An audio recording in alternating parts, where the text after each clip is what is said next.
Welcome to Pindar Poetry. We hope you learned something new. In this video, I will show how to connect your phone to a Ford Fusion 2013 step by step.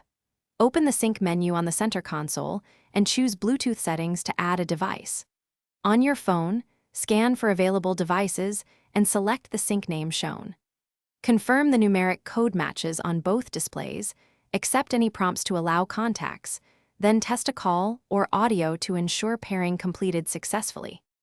If pairing fails, stay calm and try simple fixes that usually work. Restart your phone and the Fusion, then attempt pairing again from a fresh state. Remove any old phones listed in sync to prevent conflicts, and make sure Bluetooth is enabled on your device. If problems persist, check for software updates on your phone and consider visiting a dealer to update sync firmware for smoother future connections. Quick recommendation and a friendly nudge.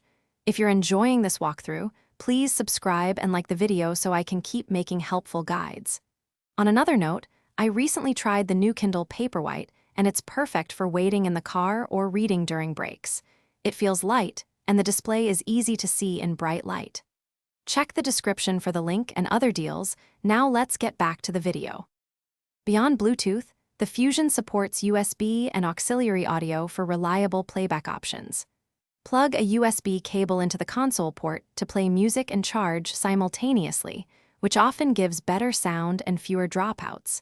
If your phone or cable lacks USB audio, use the aux jack for a straightforward wired connection.